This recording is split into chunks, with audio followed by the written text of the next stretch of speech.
What is happening in our hobby and sport? Welcome back to the channel. Welcome back to the vlog. If you're new, my name is Steve Chapman. What is happening right now in the hobby and sport? Now, on Friday, because I'm filming this on Wednesday, I had a professional angler call me and ask me a lot of questions on where I thought the community and industry was going. And I want to reach out to y'all and ask you some of the questions that he asked me. Now, he has much more insight on the daily routine and the daily ongoings that happen within the sport and the hobby. But he wanted to know from a fan's perspective how things are going, how I see them. What has happened in this hobby? And we differed about him saying sport and me saying hobby. I think there's a lot of times, probably 70% of the time, I think this is a hobby. I think it's an expensive gambling hobby that you get into, and if you don't have the financial backing, you can get yourself into trouble. Lately, there's been many tournaments where I think, yes, this is a sport. The fishing's spectacular. The anglers are spectacular. The end result is spectacular. But he and I disagreed if it was a sport or hobby.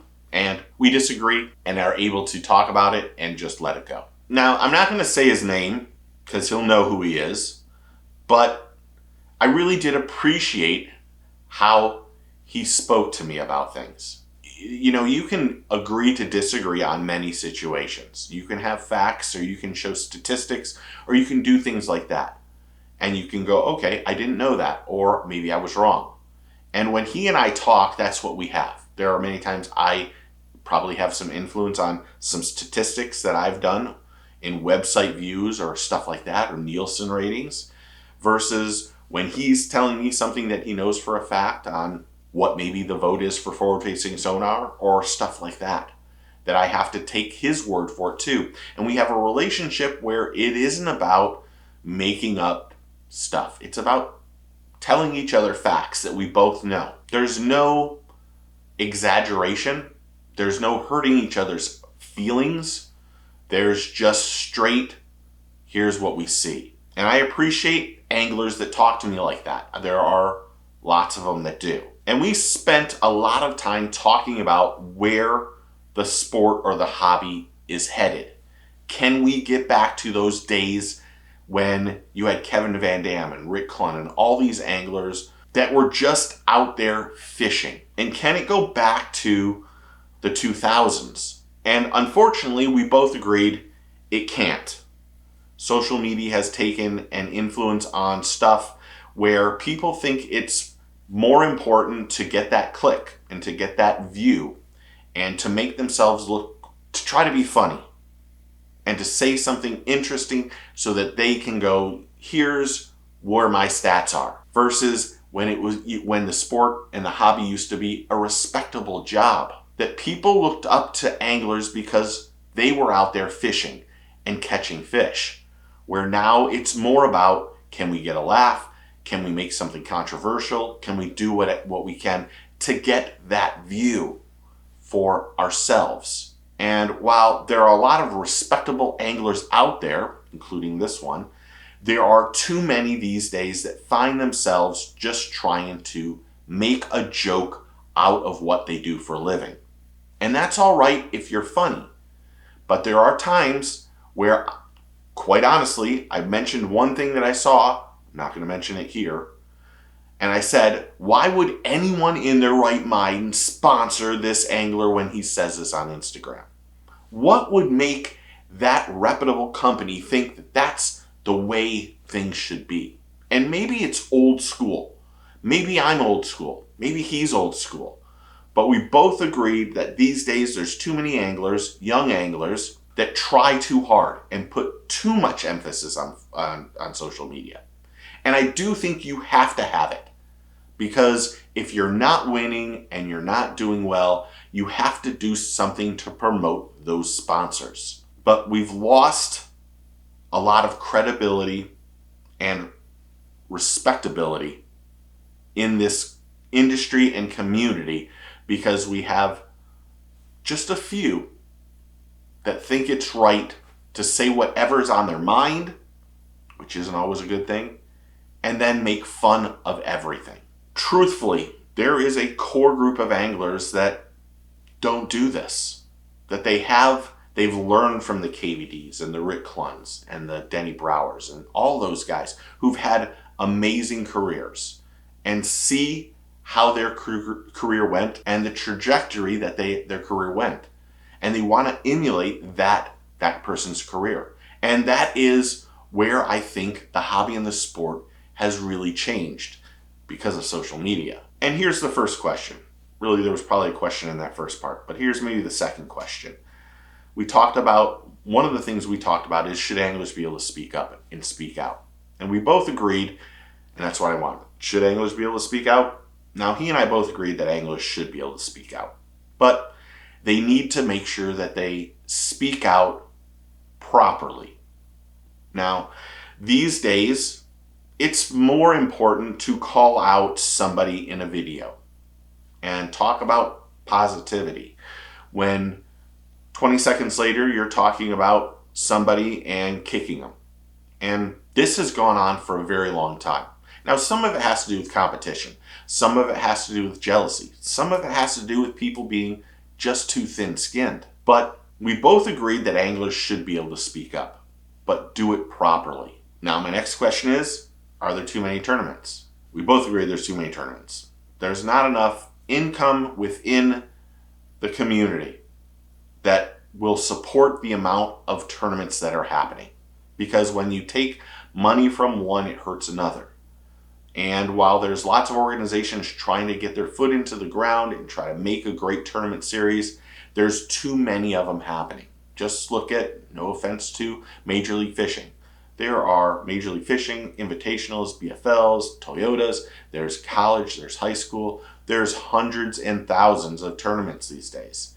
And if we're going to look outside the box and say we need to do things slightly different to help the bass mortality rate or have this fishery better for our loved ones, our kids and our grandkids, then tournament fishing we need to cut a line at some point. We need to say, okay, we're doing too much. We're hurting the fishery. And we both agreed a lot that there are way too many young anglers that are learning how to fish the wrong way. It isn't just forward-facing sonar. There is so many dads and parents that are so ego-driven that they want their kid they're living through their kid, vicariously through their kid. And they will do anything in their mind and that they can do to help them, which helps their young child. And these young kids are learning from their parents how to fish the wrong way, on doing things that skirt the gray area. There's so many allegations of cheating within high school and college fishing these days. Maybe not so college fishing, but high school fishing. And you get on a body of water with 400 plus boats. It's just too much. And we need to teach our youth the right way to go fish, the right way to find fish. That isn't about having so much money that you can buy all the best equipment, that you can go out there and find fish and pattern fish. Because these days, these young men are learning at a different curve than we ever have. And as adults, we have to be able to understand and appreciate the technology that helps them get there faster while not kicking them while they're doing it. Forward-facing sonar is a massive problem in the industry. Some people love it, some people hate it. And we need to have a balance between both instead of just trashing everyone, the organizations, or anyone who's good with it, or anyone who's bad with it. We need to be better as a community to realize that we can't make the changes. We can by not watching the organizations that we don't want to do well. Our viewership is key. He and I both agreed that without the viewership of the angler and the fans, the organizations are in trouble. And I've mentioned it a few times. We both agreed that social media is really It's a good thing in some instances, but it's a bad thing in many instances. It's good because you can learn faster and find things out. It's bad because people call out people. People get negative. People chirp. And that's the way people think that they what they need to do to get the clicks. They need to stir the pot. Because if they don't stir the pot, where would they be? And instead of just trying to build and be better, what we do is we kick the people while they're down or talk and chirp in every video and podcast. And they should be ashamed of themselves, and they're not good for the industry. But we need to have more professionalism in this community. That's really, when it was all said and done, that's what he and I agreed with. Should there be more professionalism in the industry? And sponsorships are now going to people who are influencers, who are on social media, who are doing well, who are able to promote a product and show it, and anglers and fans respond to it and buy them. And it's a different world that we live in from 10 years ago. I remember going to ICAST several years ago, and maybe it was more than several years ago, maybe 10 or 15 years ago, and Amazon being there and telling everybody that Amazon was the future. And I remember a majority of us thought, this guy's crazy. Now, Amazon's probably the biggest business in the world. I don't know that for sure. They seem to be. But we buy more and more things off Amazon because of convenience. And as the world continues to upgrade and continues to change, we need to be able to allow ourselves to change with it. And that includes the way we fish, and the way we buy things.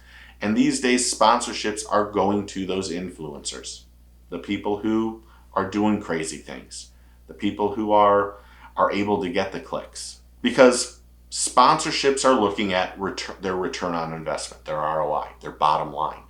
And anglers who are very social media forward are able to sell a product better than the anglers who aren't. Because you're not going to win every tournament. We're not all Jacob Wheelers. There's not many. There's nobody like Jacob Wheeler.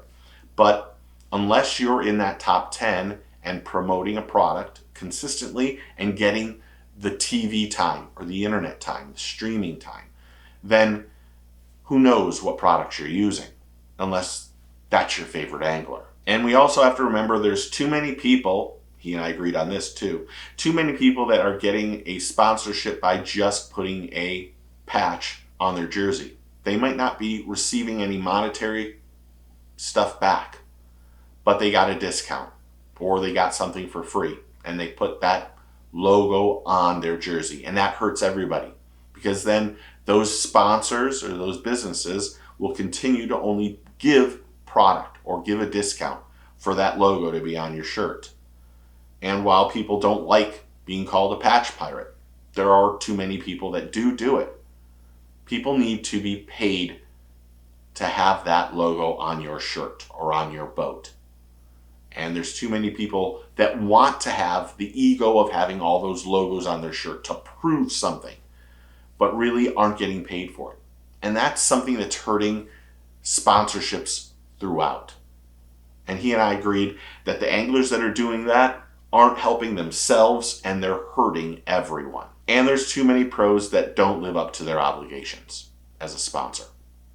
And I could go into that more. But the conversation went on for, I don't even know how long, 90 minutes, maybe 2 hours. And it was a great conversation. And someone I really respect and appreciate. And he was just calling to check in on me, to be honest.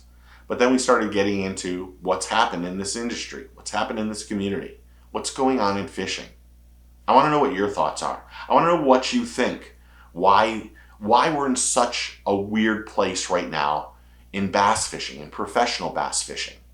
And you don't have to be a pro, but you can see it as a fan's perspective on things that you see. And I'd love to know exactly what you see, because I'd love to do another video and just talk about what the fans have seen and what they think. So comment below and tell me what you think. Thanks to all the new subscribers and members and everyone who's interactive on the channel. I really, really appreciate it. You guys are unbelievable. Channel's been great. So let's keep it up. Let's keep pushing. And thank you. But if you're not a subscriber, you should be. So click that button. Welcome to the team. Remember, take a kid fishing, tight lines, cheers, and get your fish on.